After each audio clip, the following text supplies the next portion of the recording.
Hello, welcome to Math Just Got Easier for You. Today's lesson is simplifying radicals, and we're going to be looking at some more complex problems where we're simplifying radicals. So remember the rules when simplifying radicals. Make sure that you find the prime factorization of the radicand and then simplify according to the index. So in this case, we do have 3 as our index. So we're looking at -5 times the cubed root of 12 times a to the power of 6 times b to the power of 4 times c.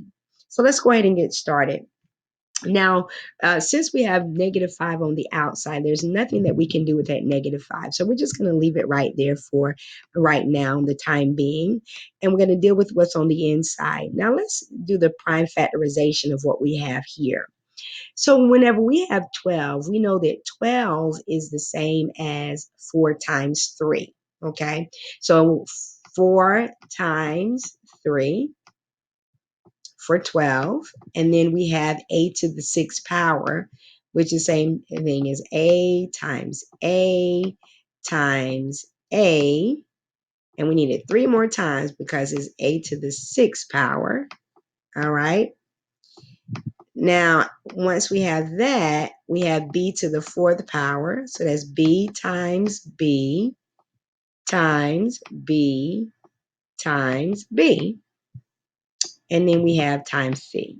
All right, so these are our now, if you look at this, 4 is not always simplified. It's the same thing as 2 times 2. So we'll make that prime. So we have our prime factorization here is 2 times 2 times 3 times a times a times a times a times a times a times b times b times b times b times c.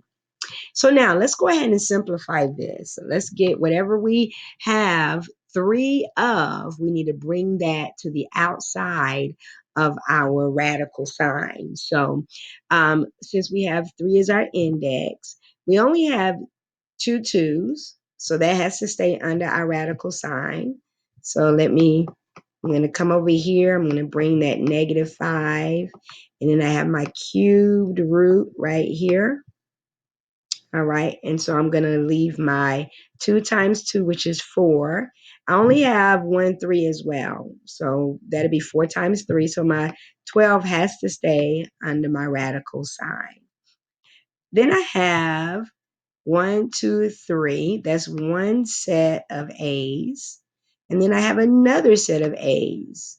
Okay, so that means that since I have 2 sets, then that will be -5 times a to the 2nd power, to the power of 2. That needs to come out because I have 2 sets of A's.